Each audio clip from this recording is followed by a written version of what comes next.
Buen día, República. Espero que te encuentres bien.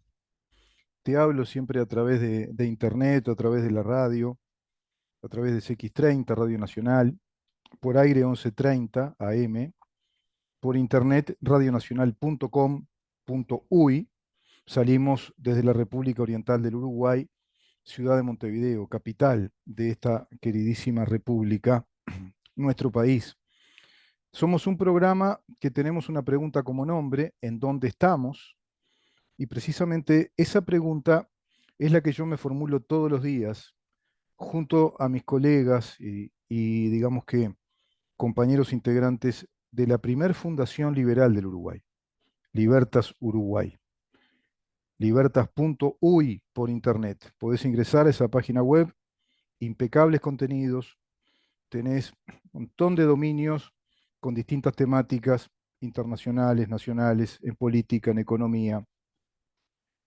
en incluso episodios históricos, historia de las ideas,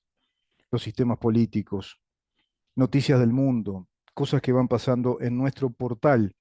de noticias, de información, de análisis, libertas.uy. También tenés nuestro Facebook, el Facebook del programa, nuestro streaming, te lo voy a pasar, en dónde estamos. Y ahora mismo estamos saliendo por Facebook directamente, en vivo, en simultáneo,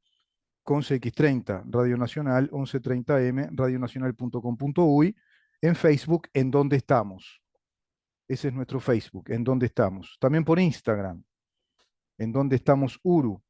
Nuestro X, arroba en dónde estamos. Ahí tenés todo el material también de producción periodística, de investigación y análisis que vamos desarrollando en este programa hace 4 años y prácticamente 6 meses, 4 años y ya 5 meses largos. Estamos también por YouTube, evidentemente, nuestro canal YouTube, Mira en dónde estamos, así se llama. Ese es el nombre del dominio de nuestro canal YouTube, Mira en dónde estamos. Tenés esos 4 años y medio prácticamente de producción periodística, de investigaciones, de análisis, de entrevistas, notas exclusivas con distintos especialistas de prestigio en nuestro país, con columnistas, colaboradores de altísimo relieve, de altísimo prestigio, precisamente dándole una calidad muy especial, un valor agregado a esta producción periodística que realizamos desde Libertas en la República Oriental del Uruguay, fundación liberal en nuestro país, en defensa, digamos que en pos de la difusión, en pos de la comunicación, de la enseñanza ciudadana de los valores republicanos democráticos y precisamente de la democracia liberal constituida, consignada en nuestra Constitución, en la Constitución de la República Oriental del Uruguay. Por lo tanto, somos defensores del Estado de Derecho. Y para que exista un Estado de Derecho, en este caso en una república democrática, liberal o de libertades, como así lo consigna el artículo 82 de la Constitución, y por supuesto que varios artículos de modo inexpreso, tácitamente, nos van explicando que somos precisamente una república democrática de libertades o liberal, artículo 7, artículo 8, artículo 9, artículo 32, artículo 36, artículo 58, 59, expresamente el artículo 82, evidentemente el artículo 5, que plantea nuestra soberanía, radicada en el cuerpo electoral. Somos una asociación libre, independiente de cualquier otro poder, una asociación soberana, política y jurídica. Eso es un Estado de derecho republicano, democrático, liberal. Y todo debe responder a ello. El Estado de Derecho es tal si el orden jurídico orgánicamente responde a esos principios que están establecidos o consignados en la Carta Magna o en la Constitución de un Estado nacional o de un Estado de derecho nacional constituido como una unidad soberana. Ese ha sido el proyecto occidental civilizatorio de los últimos siglos, desde el periodo, según los historiadores, o época moderna, siglos XVIII, XIX, edad contemporánea, podemos decir, el siglo XX se ha transcurrido y estos, digamos, primeros pasos del siglo XXI, ya en la segunda década, 2023. De acuerdo a todo esto, estas ideas, esta constitución de estados de derecho nacionales, inclusive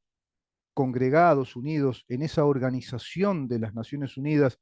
que ya deja mucho que desear, que se ha apartado muchísimo de estos principios fundamentales de los estados de derecho, si bien siguen siendo, inclusive dentro del llamado mundo libre, es decir, el mundo occidental, la Europa occidental, los estados centrales de Europa, Estados Unidos y todos los países aliados, y así en Latinoamérica un proyecto ambiguo de constituciones como expresiones de deseo, cartas constitucionales, que en los hechos históricos han devenido, bueno, en una secuencia de avatares históricos, de asimetrías, de, digamos, accidentes que no han logrado perpetuar en el tiempo, digamos que un periodo, al menos una constancia de vida democrática republicana de estados de derecho sobre el asentamiento económico del libre mercado, de la oferta y demanda, de la formación de capital, es decir, de la teoría del capitalismo como sistema económico. Sino que a partir ya de la década del 50, con el triunfo de la Revolución Cubana en el 59, se va a ir romantizando por generaciones la idea distinta, antagónica, de un sistema antagónico, el socialismo marxista, más concretamente el socialismo marxista-leninista, instalado desde aquella revuelta terrorista llamada Revolución Bolchevique desde el año 1917, que va a tener una gran internacional en la Cominter del 1919, que va a ser la primera internacional comunista, planteando a ese modelo del socialismo marxista-leninista, que lleva adelante, por supuesto, el Partido Comunista Soviético, un modelo internacional que va a competirle antagónicamente, fuertemente, al modelo civilizatorio instalado desde el pensamiento del liberalismo del siglo XIX, ya finales del siglo XVIII, como una heredad, si vos querés, de un sistema libre de pensamiento racional, metódico, de un pensamiento científico en las áreas del derecho, es decir, de las ciencias jurídicas, de la filosofía del derecho, de la filosofía económica, de la sociedad, de la política, es decir, el pensamiento metódico, sistemático de la filosofía política, económica, social, jurídica, que incluso va a redundar todo ello en el resultado inevitable del concepto de Estado, de un Estado de derecho, de un Estado comunidad nacional que tiene un cometido fundamental, el reconocimiento, en primer lugar, y la protección de ese reconocimiento de qué? De nuestras libertades individuales como un atributo de la condición humana, como una particularidad inherente, como una característica inherente a nuestra condición, que está en nuestra condición. La potencialidad, es decir, la indeterminada potencialidad de ser individuos libres y a partir de un factor determinante, el desarrollo de la inteligencia, el desarrollo del pensamiento, y para que el pensamiento se desarrolle y crezca ese cociente intelectual que nos permita discernir el mundo en el que vivimos, optar, tener la capacidad de dar lectura al mundo, de interpretarlo correctamente y poder optar en nuestras actitudes, en nuestros proyectos de vida, en la relación con los demás, bueno, precisamente ese pensamiento que va siendo libre es el pensamiento del intenso debate interno de ideas a través del mecanismo de la razón, de los principios de la razón. Por lo tanto, ese pensamiento debe ir por el camino del conocimiento científico, es decir, del conocimiento de las leyes del pensamiento, de la lógica filosófica, otros de la lógica o la lógica matemáticas, y así en distintas disciplinas del conocimiento, nuestro pensamiento se va elaborando y se va desarrollando, se va robusteciendo, como se robustece el físico de una persona que practica un deporte a un nivel consuetudinario e incluso a un nivel ya profesional. Un jugador de fútbol, un atleta, un basquetbolista, desarrollan ese organismo, ese cuerpo,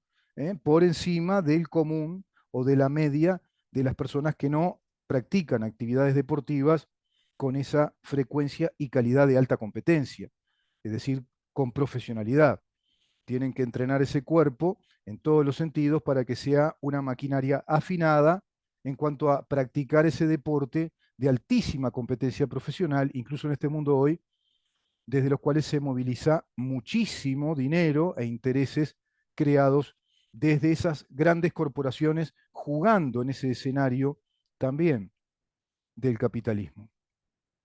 Todo eso quiere tirar abajo esa teoría marxista-leninista, quiere romper con ese modelo de emprendimientos individuales, de desarrollo individual, del pensamiento científico, del pensamiento crítico.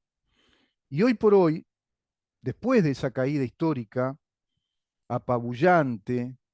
estrepitosa, cayendo sobre sus propias rodillas, desplomándose sin que nadie la invadiera, me refiero a la Unión Soviética, nadie invadió a la Unión Soviética, nadie la atacó, sino que cayó por su propio peso, esa misma Unión Soviética que cae incluso con una altísima radioactividad, después de aquel accidente terrible de Chernobyl, la estación de Chernobyl, aquella planta nuclear que pretendió ser la más grande de Europa, con 4 reactores, mal confeccionada originalmente, mal estructurada, se había advertido, habían advertido los científicos de aquel momento, muchos de ellos censurados, tuvieron que callarse la boca, otros fueron directamente privados de libertad, llevados a esos pogroms que programaba precisamente, digamos que la disciplina comunista del régimen soviético, porque los consideraban disidentes simplemente por decir verdades científicas, los físicos nucleares y los ingenieros de aquel entonces que advertían que esa planta que se había creado, es decir, esa gran planta nuclear que se había creado artificialmente en una ciudad artificial llamada Pripyat en Ucrania, como una ciudad modelo del socialismo, así la ventilaban, así la publicitaban en el mundo, una ciudad que parecía un complejo de viviendas como el Parque Posadas, con 50.000 personas que eran las familias de los trabajadores de esa planta nuclear, que va a tener gravísimos problemas desde el inicio hasta que su cuarto reactor termina directamente explotando. Eso que ocultaron, se preocuparon más de ocultar todo eso que de rápidamente salvaguardar la situación de una radioactividad altísima, que se llevó la vida de más de 18.000 niños y miles de personas, inclusive los operarios, porque eso explotó y tuvieron que hacer una cosa tremenda que fue un sarcófago, una historia muy compleja, larga, que la pueden ver en documentales excelentes. Es la única planta nuclear que fracasó y explotó. Sin embargo, de ese país, que tenía una planta nuclear que fue la que se hizo mal desde el inicio, con errores estructurales, advertidos también por los científicos de la Europa Occidental y de los Estados Unidos, que le advertían a la Unión Soviética que no hiciera ese modelo, lo hicieron igual y esa planta nuclear explotó, la única que explotó, la única de todas las que se crearon en el mundo, y después la de Japón por estar construida en una zona sísmica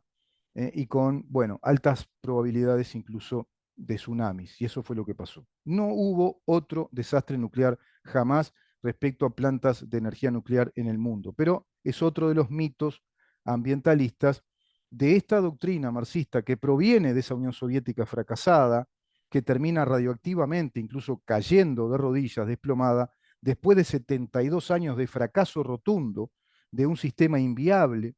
un sistema económico, jurídico, político inviable,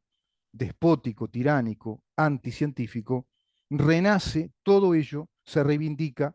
con un pacto, con un acuerdo estratégico entre Ignacio Lula da Silva y Fidel Castro en la ciudad de San Pablo en el año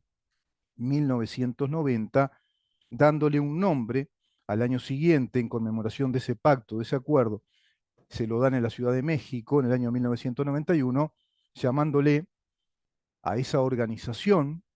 que pactaron, no solo, por supuesto, Ignacio Lula da Silva con Fidel Castro, sino que ellos como los líderes a la cabeza de una organización pactada internacional de reivindicar una internacional comunista.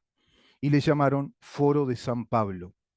Foro de Sao Paulo, en la Ciudad de México al año siguiente, asentando ahí su sede oficial, digamos, sus edificios, su gran sede oficial del Foro de San Pablo, irradiando desde la Ciudad de México con los teóricos marxistas de todas las izquierdas de Latinoamérica y del Caribe, irradiando una vez más a nivel continental, a nivel de una internacional comunista, estas ideas del socialismo marxista, del socialismo de partido único, del socialismo antagónico, del Estado republicano democrático de derecho y el sistema capitalista económico, irradiando precisamente eso, el antagonista, el socialismo.